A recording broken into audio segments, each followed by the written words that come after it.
The WWE Releases on May 2nd of 2025 marked a really dark day that got a lot of fans upset online. Multiple superstars that fans have followed on TV, on Raw and SmackDown and NXT were let go, like former world champion Braun Strowman, Dakota Kai, Shayna Baszler, Gigi Dolan, Eddie Thorpe, Cora Jade, and more.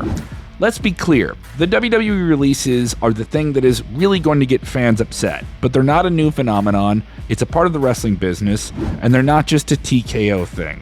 Still, that doesn't mean fans aren't going to react to these things and apply them to their rage. Spring cleanups have been happening annually in WWE for a very long time that predate the TKO takeover. So, we've done a long video about how the honeymoon phase of TKO running WWE has basically passed, and it seems like as those cuts happen for the sake of the bottom line, it isn't going to stop fans from being really upset about them.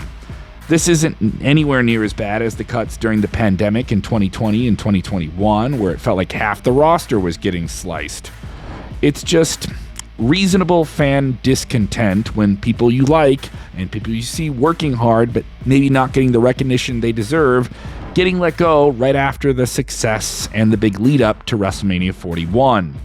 WWE executives like Nick Khan are proudly stating that they don't bench talent while this just happened. That's something that Nick Khan said recently in the press.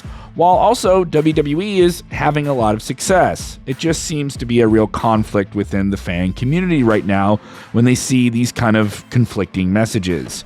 But in the same light, the very same interview, WWE President Nick Khan noted how their competition, All Elite Wrestling, had a lot of really good talent that they didn't intend to sign when their contracts expired. Now, anyone who is mad about these talent cuts are bringing these type of things up to win some type of Mortal Kombat online argument. Yeah, it was a lot of good measure when Nick Khan also added that he respects Shad Khan, Tony Khan's father, for financing AEW while making no mention of Tony Khan himself. You know, these are the petty things that people argue on the internet about, and they're going to argue about that. Triple H and Nick Khan were doing a lot better, maybe in the eyes of some fans who were already angry about these releases, but now angrier when they see these interviews and clips pop up. What seems to have overtaken the new regime of WWE could be a sense of arrogance. That's, like I said, is that happening? It's not clear, but, you know, the fans who are upset about these cuts are going to bring that up as well.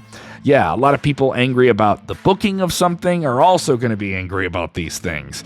Yeah, angry in that maybe saying things like just sit back and be a fan and not take our critical response to things isn't the way to respond. Yeah, as if somehow critically engaging with the product is a bad thing. Getting down to the crux of the issue that so many fans are upset about is that these releases, you know, beyond the budget cut thing, it's hard to see where they make sense, at least for us on the outside looking in. Braun Strowman may have had some physical issues, but after Paul Heyman openly admitted that he told Strowman he wasn't on WrestleMania because he wasn't good enough, this is a huge blow to his career. Can you imagine being Braun Strowman right now? Yeah, he's had a lot of issues, but he's the guy who's really set up a lot of big men for WWE. Most recently, Jacob Fatu, who he really prepped for WrestleMania with that big last man standing match, and Bronson Reed. So much for Jacob Fatu's legitimacy right now. It all hinges on Strowman really helping him get there, right? In many ways, Strowman set up Jacob Fatu for his success recently. It's pretty easy to see that Jacob Fatu doesn't get where he is now and where he could be going if Strowman doesn't help him get there. So that's why releases like this just feel hurtful, especially for some fans who feel they're even disrespectful. They introduce a women's mid-card championship, and they got perfect people who can win it, like Dakota Kai, who's been there, and she's injured, and she gets cut. They need to build a women's tag team division. On the surface level, you gotta ask, why are they cutting Kaden Carter and Katana Chance then? They need a depth for their women's division, so why let go of a reliable, trusted, badass veteran like Shayna Baszler? This isn't even mentioning the names that were cut from NXT, like Cora Jade, Gigi Dolan, and Eddie Thorpe, who was just recently featured on television. You had a group like Gigi Dolan, and Shotzi, and Tatum Paxley, who could have made a real impact on the main roster. That's another factor, the what could have been element of this, from fans who just look at it.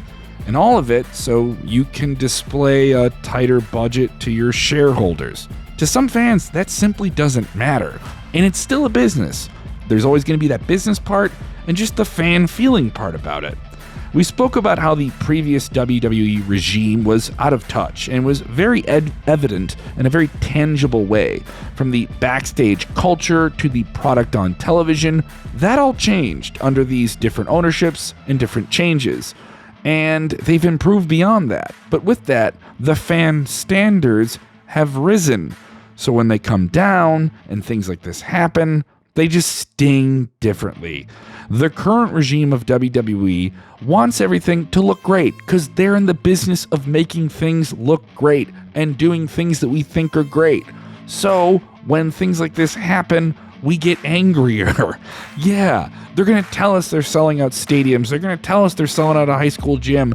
But we're still going to get mad when you're telling us that a few weeks after you just had all this success, you let wrestlers go. It's just going to rub people the wrong way. With all the news buzzing about these talent releases, and also there were people cut behind the scenes off camera, you would think WWE would double down and create an unforgettable episode of SmackDown. But we ended up getting one of those shows that maybe fans won't be talking about in a month. They might have a very strong brand name. It is the name in pro wrestling, and very few people are going to be in any position to compete with it. The best wrestlers in the world are there. But the feeling this puts on the wrestling world right now, just doesn't feel right. And that's natural. WWE will never stop pursuing profit, and that's natural. They're in a business, and they will do it sometimes at the expense of some beloved talent and fan sentiment, in the short term at least. Yeah, whether you like it or not. The livelihoods of people being taken for granted here isn't something we should look past. Yeah, it isn't a TKO exclusive problem. It's corporations, it's business. But considering how much WWE is talking about record-breaking sales, cutting talent right now just, as we said, feels different. And for a lot of fans, it just doesn't feel good. We aren't even scratching the surface of fans getting upset about surging ticket prices. Sometimes WWE doesn't affect that, but they benefit from it. Yeah, it's all a part of the TKO effect. The changes in scope from top to bottom are hard to go through. Change isn't easy, and this is a big change for a lot of fans and a lot of people in the wrestling world. As always, thank you for watching, and let us know what you think in the comments below.